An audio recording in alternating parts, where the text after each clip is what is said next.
बेटा आज मैं आपको इसी के बारे में 30 मिनट्स का डेमो दूंगी, ठीक है। सो कल से फिर मैं आपकी सिलेबस के अकॉर्डिंग चलूंगी, ठीक है बेटा। ठीक है। देखिए बेटा हमारे पास पहली आता है मोशन। क्या आता है? मोशन। दिख रहा है बेटा? Yes ma'am.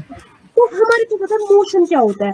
आपको मोशन का बताना है वो ऑब्जेक्ट। इंग्लिश में बताओ।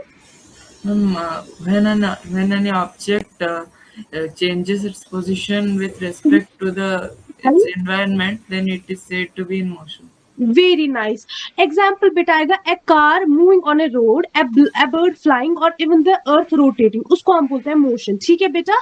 अब मैं अपनी डेफिनेशन बताऊंगी। डेफिनेशन इसकी मोशन हम बताते हैं बेटा, an object is said to be in motion if it change its position, ठीक है बेटा। If it change its position with respect to time. देखिए बेटा फॉर एग्जाम्पल मैं आपको बताऊंगी ये है मेरे पास गाड़ी, ठीक है, और ये है मेरे पास रोड। मैं बताऊंगी ये गाड़ी मोशन में तब है जब ये गाड़ी यहाँ से यहाँ पहुंचेगी, ठीक है बेटा। I can say the car is in motion when the car changes position from here and there, isn't it बेटा? तब मैं बताऊंगी इसको मोशन, isn't it?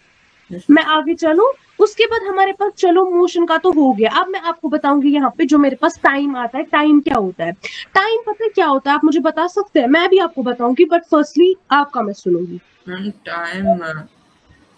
टाइम होता है मतलब कि अगर मतलब एक चीज को एक मोशन कंप्लीट करने के लिए जो टाइम पीरियड लगता है उसे टाइम कहेंगे।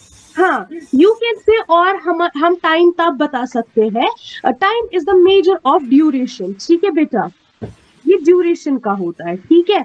और वी कैन से हम क्या बता सकते हैं, how long an event takes. देखिए बेटा फॉर एग्जांपल मैंने आपको अभी गाड़ी की एग्जांपल दी। गाड़ी यहाँ से यहाँ चली, ठीक है। जब ये इसने चेंज की पोजीशन उसको हम मोशन बोलते हैं। फिर इसको यहाँ से यहाँ तक 5 मिनट लगे, 2 मिनट लगे, वो उसको हम बोलते हैं टाइम, कि इवेंट को कितना टाइम लगा, ठीक है बेटा। इतना आया समझ? ये हमारे पास टॉपिक है जो ये है। अब इसमें हमारे पास कुछ छोटी मोटी टर्म्स आती है, जैसे कि हमारे पास इसमें आता है पहले डिस्टेंस। क्या आता है बेटा? डिस्टेंस। हाँ तो जो मैं आज बेटा डेमो क्लास में पढ़ाऊंगी ना, at the end of class आप मुझे फिर समझाओगे कि मैंने क्या पढ़ा। इसीलिए बेटा कंसंट्रेट। आपको दिख रहा है, विजिबल है सब कुछ? Yes ma'am. हाँ तो मेरे पास आता है डिस्टेंस क्या होता है। क्या होता है आप मुझे बता सकते हैं पहले डिस्टेंस क्या होता है, then I will tell you. Distance is the length, or we can say length, or the the unit to measure the gap between one place to another. हाँ वेरी नाइस। और we can say it is the total path covered by an object. देखो मैंने आपको पहली motion का भी बताया, मैंने आपको टाइम का भी बताया, ठीक है। ऑब्जेक्ट कहाँ से कहाँ पहुंचा उसको मैंने मोशन बोला। उसमें इवेंट में कितना टाइम लगा, मतलब कितनी मतलब ये कितना वक्त लगा, उसको मैंने टाइम बोला, ठीक है। अब मैं बोल रही हूँ डिस्टेंस, कि उसने कितनी डिस्टेंस यहाँ से यहाँ की, ठीक है बेटा। 10 किलोमीटर था वो, 5 किलोमीटर था, ठीक है बेटा। उसको हम बोलते हैं distance. That means total path covered by an object, ठीक है बेटा। मैं आपको इसीलिए नहीं बता रही हूँ बिकॉज बेटा ये पर्टिकुलरली हमारे कोई ऐसा टॉपिक नहीं है, नहीं ना बेटा। इसमें अगर आपको कंफ्यूजन और आता है ना फिर हम कल वो 1 घंटे की क्लास लेंगे, ठीक है। फिलहाल मैं रैंडम चल रही हूँ सो दैट कि आपको लगे कि आपको समझ आ रहा है। तो मैंने क्या बोला, distance Is the length of path covered by a body. Distance is total path covered by an object. क्या है बेटा? बाय एन ऑब्जेक्ट, ठीक है। ये हमारे पास स्केलर क्वांटिटी होती है। क्या आपको पता है स्केलर और वेक्टर क्वांटिटी क्या होती है?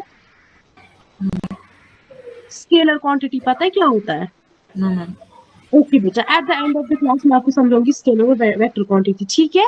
और ये हमारे पास पॉजिटिव होता है हमेशा। ये 3 चीजें आप डिस्टेंस की याद रखोगे, ठीक है।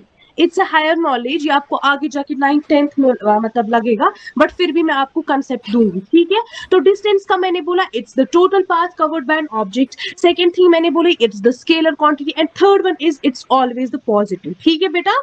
Yes ma'am. इतना आया समझ डिस्टेंस का। Now move forward displacement. बताइए बेटा Displacement. जी बेटा। Displacement means moving of one object to another. हाँ Means from moving of object from one place to another. वो तो मोशन हो गया बेटा। मोशन की डेफिनेशन भी तो हम यही बोलते हैं ना, moving of one object from another, और moving of one object to another place और it's reference position to another point. But displacement क्या होता है, मैं बताऊं बेटा? एक चीज को हाँ दूसरी हाँ जगह प्लेस करने से हाँ हाँ, आपका कंसेप्ट क्लियर है, बट आपको थोड़ा सा पिंच मैं दूंगी। डिस्प्लेसमेंट का मतलब होता है, देखो बेटा क्या होता है, इधर पे मैं मानूंगी, इधर पे मेरी गाड़ी है, ठीक है बेटा, समझना, ठीक है। इस यहाँ पे इसको पहुंचना है, ठीक है, इधर पे इसको पहुंचना है। अब क्या है ना, इधर पे मेरे पास बहुत सारी गाड़ियां हैं यहाँ से लगी हुई, इधर पे ट्रैफिक जैम है, ठीक है।